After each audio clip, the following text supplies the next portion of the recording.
नमस्कार दोस्तों। आज की कहानी है एक ऐसे फ्लैट की जो पिछले 2 साल से बंद था, लेकिन हर रात ठीक 3 बजे उस फ्लैट से किसी के चलने की आवाज आती थी। और सबसे डरावनी बात, उस फ्लैट की चाबी सिर्फ मेरे पास थी। तो लाइट थोड़ी कम कर लीजिए, हेडफोन लगा लीजिए और शुरू करते हैं आज की कहानी। मेरा नाम रोहित है। मैं पिछले साल ही बेंगलुरु शिफ्ट हुआ था। नई नौकरी मिली थी, इसलिए जल्दी में एक सस्ता फ्लैट किराए पर ले लिया। वो एक पुरानी सी बिल्डिंग थी, 4 मंजिल की। मेरा फ्लैट तीसरी मंजिल पर था। मेरे फ्लैट के ठीक सामने एक और फ्लैट था, फ्लैट नंबर 307, लेकिन वो फ्लैट बंद था। दरवाजे पर धूल जमी थी और ताला भी पुराना लग रहा था। एक दिन मैंने नीचे वॉचमैन से पूछा, भैया सामने वाला फ्लैट खाली है क्या? वो थोड़ा अजीब सा मुस्कुराया, फिर बोला, 2 साल से बंद है साहब। मैंने पूछा, कोई रहता नहीं? वो बोला, पहले रहते थे लेकिन अब कोई नहीं आता।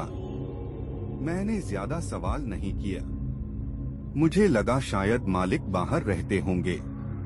पहले 2 हफ्ते सब बिल्कुल सामान्य रहा। ऑफिस, काम, खाना, सोना। लेकिन तीसरे हफ्ते की एक रात मैं अचानक नींद से जाग गया। कारण एक आवाज, टक टक टक, जैसे कोई धीरे धीरे फर्श पर चल रहा हो। पहले तो मैंने सोचा ऊपर वाले फ्लैट से आवाज आ रही होगी, लेकिन फिर ध्यान से सुना, आवाज सामने वाले फ्लैट से आ रही थी, फ्लैट 307 से। मैंने घड़ी देखी, रात के 3:02। मैं कुछ सेकंड तक चुपचाप सुनता रहा, फिर आवाज बंद हो गई। मैंने सोचा शायद मेरा वहम है और फिर सो गया।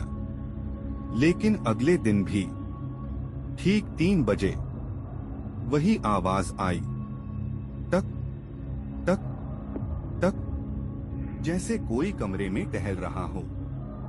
अब मुझे थोड़ा अजीब लगा, क्योंकि फ्लैट तो बंद था।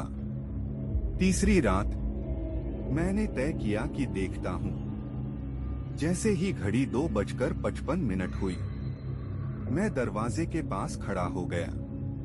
3 बजते ही वही आवाज शुरू हो गई। इस बार साफ सुनाई दे रही थी, फर्श पर कदमों की आवाज। मैं धीरे धीरे दरवाजा खोलकर बाहर निकला। कॉरिडोर बिल्कुल शांत था। सामने फ्लैट 307, दरवाजा बंद, ताला लगा हुआ, लेकिन अंदर से कदमों की आवाज साफ आ रही थी।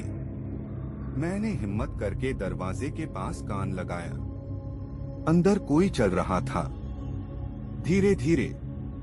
फिर अचानक आवाज रुक गई और उसी पल मुझे लगा जैसे कोई दरवाजे के बिल्कुल पास खड़ा हो, मेरी तरफ। मेरी सांस रुक गई। फिर दरवाजे के नीचे की छोटी सी दरार से मुझे कुछ दिखाई दिया, एक परछाई, जैसे कोई दरवाजे के ठीक सामने खड़ा हो। मैं तुरंत पीछे हट गया। कुछ सेकंड बाद सब शांत हो गया। अगले दिन मैं नीचे गया। मैंने वॉचमैन से कहा, कल रात सामने वाले फ्लैट में कोई था। वो तुरंत गंभीर हो गया, फिर बोला, आपने दरवाजा खोला था क्या? मैंने कहा, नहीं। वो बोला, अच्छा किया। मैंने पूछा, क्यों? कुछ सेकंड चुप रहने के बाद उसने कहा, 2 साल पहले उस फ्लैट में एक आदमी रहता था, अकेला। एक रात उसने खुद को अंदर बंद कर लिया। मैंने पूछा, फिर वो बोला, सुबह तक वो मर चुका था। उस रात मैं सो नहीं पाया, लेकिन जिज्ञासा भी थी। फिर वही हुआ। 3 बजे, कदमों की आवाज। इस बार मैंने दरवाजे के नीचे झांक कर देखा। कॉरिडोर खाली था, लेकिन तभी धीरे धीरे फ्लैट 307 का ताला हिलने लगा। टक टक टक, जैसे कोई अंदर से दरवाजा खोलने की कोशिश कर रहा हो। मैं जम गया। फिर अचानक आवाज बंद, पूरा कॉरिडोर शांत, और उसी पल मेरे पीछे से आवाज आई, क्या तुम भी सुनते हो? मैंने पीछे मुड़कर देखा। कॉरिडोर में कोई नहीं था। अगली सुबह मैंने फैसला किया कि इस बार सच जानना ही है। मैंने बिल्डिंग मैनेजर से कहा, 307 की चाबी चाहिए। वो थोड़ी देर चुप रहा, फिर उसने मुझे चाबी दे दी। मैं तीसरी मंजिल पर गया, दरवाजे के सामने खड़ा हुआ। दिल जोर जोर से धड़क रहा था। मैंने चाबी ताले में डाली, ताला खुल गया। दरवाजा धीरे धीरे खुला। अंदर पूरा फ्लैट खाली था। कोई फर्नीचर नहीं, कोई सामान नहीं, बस धूल और फर्श पर पैरों के निशान, ताजा, जैसे कोई अभी अभी चला हो। और वो निशान सीधे दरवाजे तक आकर रुक गए थे।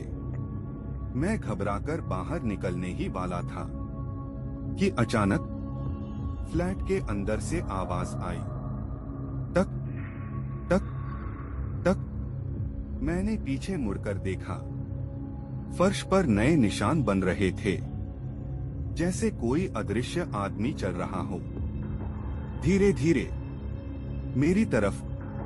मैं भागकर बाहर निकल आया, दरवाजा बंद किया, ताला लगा दिया। लेकिन उसी पल मेरे कान के पास किसी की धीमी आवाज आई, आज तुमने दरवाजा खोल दिया, अब मुझे बाहर आने से कौन रोकेगा? उस दिन के बाद मैंने वो फ्लैट छोड़ दिया। लेकिन कभी कभी रात को 3 बजे मुझे अब भी कदमों की आवाज सुनाई देती है मेरे कमरे में। दोस्तों, कभी कभी कुछ दरवाजे बंद ही अच्छे लगते हैं, क्योंकि अगर वो खुल जाए तो शायद अंदर जो है वो बाहर आने के लिए ही इंतजार कर रहा हो।